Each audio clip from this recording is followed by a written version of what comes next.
നമസ്കാരം. ദേവസന്നിധിയുടെ പുതിയൊരു വീഡിയോയിലേക്ക് എല്ലാവർക്കും സ്വാഗതം.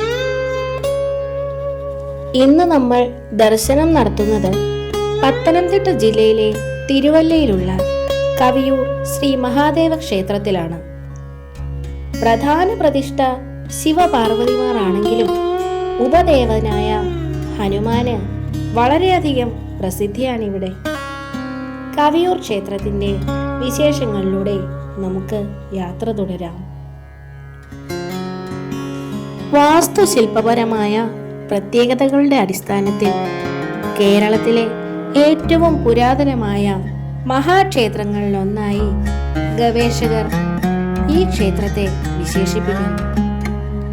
ശ്രീകോവിലിന്റെ അടിത്തറയിൽ കാണപ്പെടുന്ന കലിവർഷം 4051, 4052 വർഷങ്ങളിലെ 2 ശിലാശാസനങ്ങൾ ചരിത്രപരമായ പ്രാധാന്യം വഹിക്കുന്നു. പാർവതി ദേവിയെ ഇടതുവശത്തിരുത്തി സർവമംഗളമൂർത്തിയായിരിക്കുന്ന മഹാദേവനാണ് പ്രധാന പ്രതിഷ്ഠ. ത്രേതായുഗത്തിൽ ശ്രീരാമൻ പ്രതിഷ്ഠിച്ച ശിവലിംഗമാണിതെന്ന് വിശ്വസിക്കപ്പെടുന്നു. നാലമ്പലത്തിന്റെ വടക്കു പടിഞ്ഞാറെ കോണിൽ ഉപദേവനായി വാണരുളുന്ന ഹനുമാൻ സ്വാമിയുടെ സാന്നിധ്യം ഈ മഹാക്ഷേത്രത്തിന്റെ പ്രശസ്തിക്ക് മാറ്റുകൂട്ടുന്നു. ശ്രീമൂല രാജരാജേശ്വരി, ഗണപതി, ദക്ഷിണാമൂർത്തി, നാഗദൈവങ്ങൾ എന്നീ ഉപദേവതമാരെ മതിൽക്കകത്ത് പ്രതിഷ്ഠിച്ചിരിക്കുന്നു. മതിൽക്കെട്ടിനു വെളിയിലായി മഹാവിഷ്ണു, മഹായക്ഷി എന്നീ ഉപക്ഷേത്രങ്ങൾ കാണാം. 71 നെടുനീളൻ പടവുകൾക്ക് മുകളിൽ നിലകൊള്ളുന്ന ഗംഭീരമായ ഇരുനില ഗോപുരം ക്ഷേത്രത്തിന്റെ വാസ്തുശിലാ ഗരിമ വിളിച്ചോതുന്നു.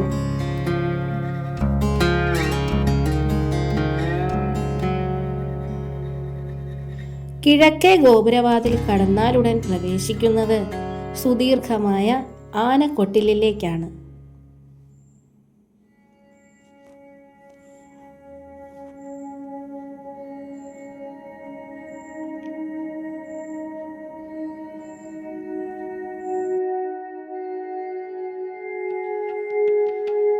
ഇവിടത്തെ സ്വർണ്ണ കൊടിമരത്തിന് 21 പറകളുണ്ട്.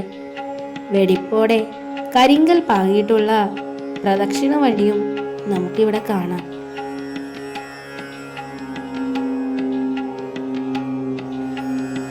ഏഴായിരത്തിൽ പരം വിളക്കുകൾ വിളക്കുമാടത്തിൽ ഘടിപ്പിച്ചിട്ടുണ്ട്. ക്ഷേത്രത്തിലെ പ്രധാന ശ്രീകോവിൽ വൃത്താകൃതിയിലുള്ളതാണ്.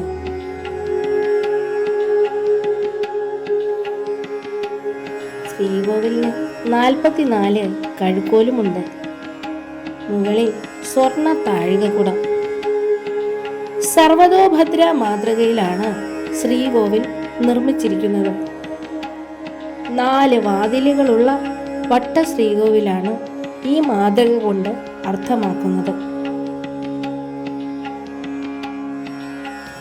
4 അമ്പലത്തിന്റെ വടക്കു പടിഞ്ഞാറേ മൂലയിൽ 6 അടി സമചതുര ശ്രീകോവിലിൽ ഹനുമാൻ ക്ഷേത്രം സ്ഥിതി ചെയ്യുന്നു.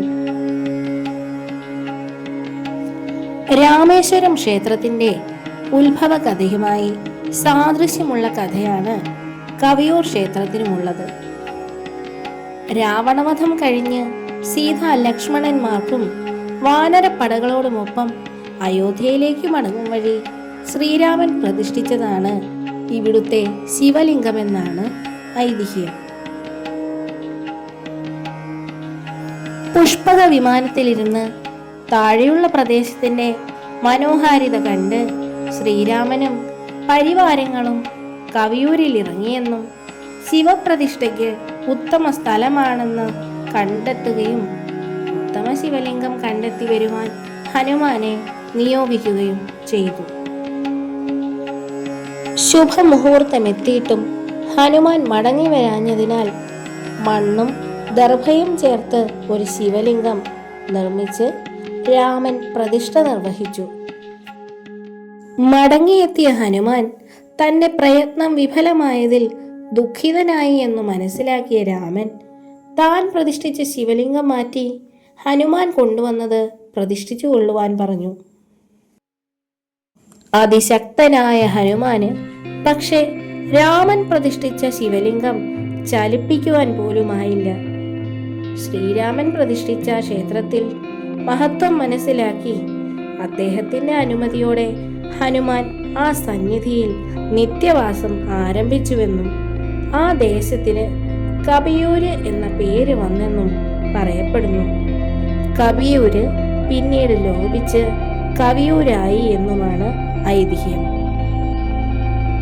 നൂറ്റാണ്ടുകൾക്ക് ശേഷം ദിവ്യമായ കവിയൂർ ക്ഷേത്രത്തിൽ ദർശനം നടത്തിയ വില്ലുമംഗലം സ്വാമിയാർ മതിൽക്കകത്തെ ഇലഞ്ഞിയിൽ ഹനുമാന്റെ സാന്നിധ്യം കാണുകയും നാലമ്പലത്തിന്റെ വായുകോണിൽ ജപക്കിണ്ടി കമഴ്ത്തി വെച്ച് അതിന്മേൽ ഹനുമാനെ കുടിയിരുത്തുകയും ചെയ്തു. പിന്നീട് ശ്രീജിത്തിന്റെ തിരുനാൾ ബാലരാമവർമ്മയുടെ കാലത്ത് അദ്ദേഹത്തിനുണ്ടായ സ്വപ്നദർശനത്തിൽ കണ്ടതനുസരിച്ച് ഇപ്പോഴത്തെ രീതിയിൽ ഹനുമാന്റെ ശ്രീകോവിൽ പുതുക്കുകയും പ്രത്യേക ശാന്തിമാരെ നിയോഗിക്കുകയും ചെയ്യും. പാർവതി സമേതനായി ആനന്ദഭാവത്തിലിരിക്കുന്ന മഹാദേവനാണ് ഇവിടത്തെ മുഖ്യ പ്രതിഷ്ഠ. ഇടതുവശത്തിരിക്കുന്ന പാർവതിയെ ഇടതുകരം കൊണ്ട് ചേർത്ത് പിടിച്ച് വലത് കൈ വരദാന മുദ്രയോടെയും മറ്റു രണ്ട് കൈകളിൽ മാൻ, മഴു എന്നിവ ധരിച്ചും പത്മാസനത്തിൽ ഇരിക്കുന്നതായിട്ടാണ് ഭഗവാന്റെ പ്രതിഷ്ഠ. 2.5 അടിയോളം ഉയരമുള്ള ശിവലിംഗം മണ്ണും ദർഭയും ചേർത്ത് ചമച്ചതാണെന്ന് വിശ്വസിക്കപ്പെടുന്നു. കിഴക്കോട്ട് ദർശനമായാണ് ശിവപ്രതിഷ്ഠ ഇവിടെ കുടികൊള്ളുന്നത്. പ്രതിഷ്ഠയോടനുബന്ധിച്ച് ഹനുമാൻ നടത്തിയ ബലപ്രയോഗത്തിന്റെ അടയാളമായി വാല് ചുറ്റിയ പാടുകൾ വിഗ്രഹത്തിലുണ്ടെന്നും വിശ്വസിക്കപ്പെടുന്നു. പടിഞ്ഞാറേ നടയിൽ പാർവതീ സങ്കല്പത്തിൽ തന്നെ ശ്രീമൂല രാജരാജേശ്വരിയെ പ്രതിഷ്ഠിച്ചത് കൊല്ലവർഷം 1068, ക്രിസ്തുവർഷം 1894 ശ്രീമൂലം തിരുനാൾ മഹാരാജാവിന്റെ കാലത്താണ്. പ്രത്യേക പ്രതിഷ്ഠയുണ്ടെങ്കിലും ശ്രീബലിക്കും മറ്റും പാർവതിയെ പുറത്തേക്ക് എഴുന്നള്ളിക്കുന്നത് കിഴക്കേ നടയിൽ കൂടി മാത്രമാണ്.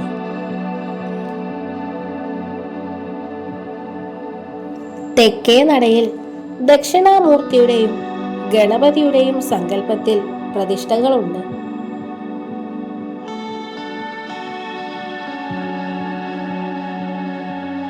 ക്ഷേത്ര മതിലിനു പുറത്ത് പടിഞ്ഞാറ് വശത്ത് പോളച്ചിറയുടെ കരയിലായി സ്ഥിതി ചെയ്യുന്ന കീഴ്ക്കോവിൽ മഹാവിഷ്ണു ക്ഷേത്രത്തിലേക്കാണ് നമ്മളിപ്പോൾ ദർശനം നടത്താൻ പോകുന്നത്.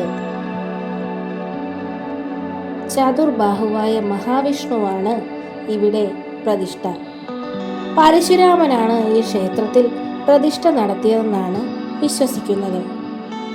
ക്ഷേത്രത്തിന് വടക്കുമാറി സ്ഥിതി ചെയ്യുന്ന മഹായക്ഷി ക്ഷേത്രവും കവിയൂർ മഹാദേവ ക്ഷേത്രത്തിന്റെ ഉപദേവാലയമാണ്. കീഴ് തൃക്കോവിൽ മഹാവിഷ്ണു ക്ഷേത്രത്തിലേക്ക് ഇറങ്ങുമ്പോൾ വളരെ മനോഹരമായ പ്രകൃതി സൗന്ദര്യമാണ് നമ്മെ കാത്തിരിക്കുന്നത്. നമ്മുടെ മനസ്സിനെ ഉത്തേജിപ്പിക്കുന്ന പ്രകൃതിയുടെ പച്ചപ്പും ഈ മനോഹാരിതയുമൊക്കെ ഉള്ളിൽ പുതിയൊരു ഊർജമാണ് നിറയ്ക്കുന്നത്. ക്ഷേത്രത്തിനുള്ളിലും മനോഹരമായ കാഴ്ചകളാണുള്ളത്. നിറയെ പൂച്ചെടികളും സുഗന്ധം പരത്തി നൽകുന്ന പിച്ചിയും ചെത്തിയുമെല്ലാം മനോഹരമായ കാഴ്ചകളാണ് നമുക്ക് സമ്മാനിക്കുന്നത്.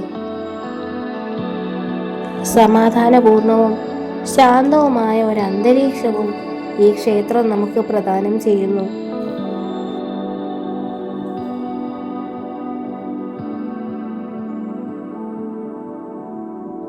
വാസ്തുശാസ്ത്രമനുസരിച്ച് സർവലക്ഷണങ്ങളും ഒത്തിണങ്ങിയ സ്ഥലത്താണ് കവിയൂർ മഹാദേവ ക്ഷേത്രം നിർമ്മിച്ചിരിക്കുന്നത്. വിശാലമായ പോളച്ചിറ ജലാശയത്തിന്റെ കിഴക്കേ കരയിൽ സമീപ സ്ഥലങ്ങളിൽ നിന്നെല്ലാം ഉയർന്നു നിൽക്കുന്ന സ്ഥലത്താണ് ക്ഷേത്രം സ്ഥിതി ചെയ്യുന്നത്.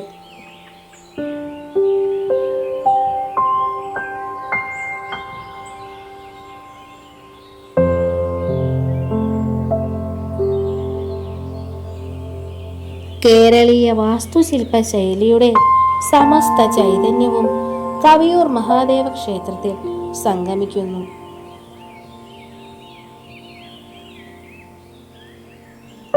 ക്ഷേത്രത്തിലെ 53 അടി വ്യാസമുള്ള ശ്രീകോവിൽ കേരളക്കരയിലെ ഏറ്റവും പുരാതനമായ വട്ട ശ്രീകോവിലുകളിൽ ഒന്നാണ്. ഇന്നത്തെ കവിയൂർ, കുന്നന്താനം പഞ്ചായത്തുകളിലെ കരഭൂമിയുടെ സിംഹഭാഗവും തൃക്കവിയൂർ ക്ഷേത്രം വകയായിരുന്നു.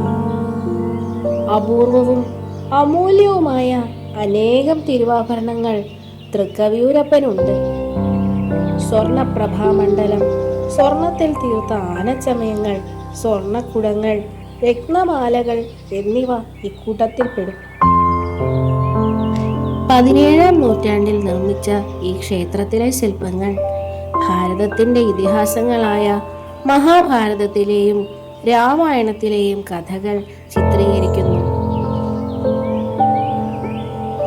പ്രതിദിനം അനേകം വിശ്വാസികൾ ദർശനത്തിനെത്തുന്ന ഈ മഹാക്ഷേത്രം തിരുവിതാംകൂർ ദേവസ്വം ബോർഡിന് കീഴിലുള്ള പ്രധാന സ്പെഷ്യൽ ഗ്രേഡ് ദേവസ്വങ്ങളിൽ ഒന്നാണ്. വർഷം തോറും ധനുമാസത്തിലെ തിരുവാതിര നാളിൽ കൊടിയേറി 10 ദിവസം നീളുന്ന ഉത്സവം ഇവിടെ കൊണ്ടാടുന്നു. 2 മുതൽ 6 വരെ ഉത്സവ ദിനങ്ങളിൽ ക്ഷേത്രം വക ദേശവഴികളിലേക്ക് ഊരുവലത്ത് എഴുന്നള്ളത്ത് നടന്നു വരുന്നു. 7, 8, 9 ഉത്സവ ദിനങ്ങളിൽ അനുഷ്ഠാനപരമായ വേലകളി, കാഴ്ച ശ്രീബലി, സേവ എന്നിവ നടക്കുന്നു. 10-ാം ദിവസം മണിമലയാറ്റിലെ പാറപ്പുഴ കടവിൽ ആറാട്ടോടെയാണ് ഉത്സവം സമാപിക്കുന്നത്. ദക്ഷിണേന്ത്യയിലെ ഏറ്റവും പ്രധാനപ്പെട്ട ഹനുമാൻ ക്ഷേത്രമായാണ് കവിയൂർ മഹാദേവ ക്ഷേത്രം പരമ്പരാഗതമായി അറിയപ്പെടുന്നത്. ധനുമാസത്തിലെ മൂലം ദിനത്തിൽ ഹനുമത് ജയന്തി ആഘോഷിക്കുന്നു. 7 ദിവസത്തെ ചടങ്ങുകളാണ് ഇവിടെ ഉള്ളത്. 7-ാം ദിവസം കളഭാഭിഷേകം, പുഷ്പഘോഷയാത്ര, പുഷ്പാഭിഷേകം എന്നീ ചടങ്ങുകൾ നടക്കും.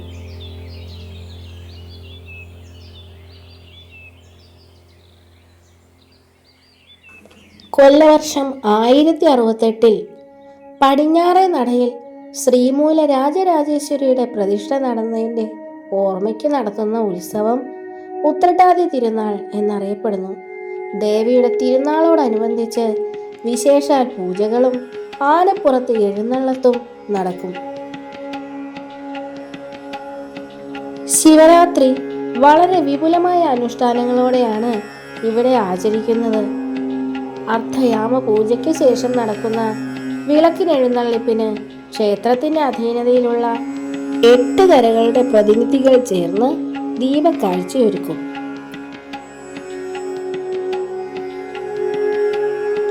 വർഷം തോറും ഇടവമാസത്തിലെ വെളുത്തപക്ഷ ദ്വാദശി മുതൽ 11 ദിവസം നീളുന്ന സഹസ്ര കലശം ഇവിടെയുണ്ട്. 10 ദിവസം കലശാഭിഷേകവും 11-ാമത്തെ ദിവസം കളഭാഭിഷേകവും നടക്കുന്നു. ദിവസേനയുള്ള അഭിഷേകങ്ങൾക്കായി ജലം 90 ചെമ്പ് കുടത്തിലും 10 വെള്ളിക്കുടത്തിലും 1 സ്വർണ്ണ കുടത്തിലുമായി പൂജിക്കുന്നു. ഹനുമാൻ സ്വാമി നടയിലെ 12 കളഭം നടക്കുന്നത് എല്ലാ വർഷവും ചിങ്ങമാസം 1 മുതൽ 12 വരെ തീയതികളിലാണ്. ഹനുമാൻ സ്വാമി നട പുനരുദ്ധരിച്ചതിന്റെ ഭാഗമായാണ് ഈ ഉത്സവം കൊല്ലവർഷം 1107 ആരംഭിച്ചത്. ഹനുമാൻ സ്വാമിക്ക് അവൽ പന്തിരുനാഴിയും വടമാലയുമാണ് മുഖ്യ വഴിപാടുകൾ. ക്ഷേത്രത്തിലെ നാഗപ്രതിഷ്ഠയാണ് ഇവിടെ കാണുന്നത്. മഹാദേവന് പ്രധാന ദിവസം ഞായറാഴ്ചയും തിങ്കളാഴ്ചയുമാണ്. പ്രദോഷവ്രതം, തിരുവാതിര നക്ഷത്രം തുടങ്ങിയവയും ഇവിടത്തെ പ്രധാന ദിവസങ്ങളാണ്.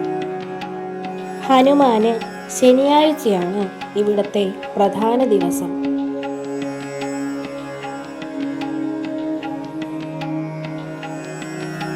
പുണർദം നക്ഷത്രക്കാരുടെ ജന്മനക്ഷത്ര ക്ഷേത്രമായാണ് കവിയൂർ മഹാദേവ ക്ഷേത്രം അറിയപ്പെടുന്നത്. കൊല്ലവർഷം 1076 ശ്രീമൂലം തിരുനാളിന്റെ കാലത്ത് ക്ഷേത്രം തിരുവിതാംകൂർ സർക്കാർ ഏറ്റെടുത്തു. കേരളത്തിലെ ഏറ്റവും സമ്പന്നമായ ക്ഷേത്രങ്ങളിലൊന്ന് എന്ന ഖ്യാതിയും കവിയൂർ ക്ഷേത്രത്തിനുണ്ട്. ഈ വീഡിയോ ഇഷ്ടമായാൽ ലൈക്ക് ചെയ്യുകയും സബ്സ്ക്രൈബ് ചെയ്യുകയും ചെയ്യണേ. നന്ദി.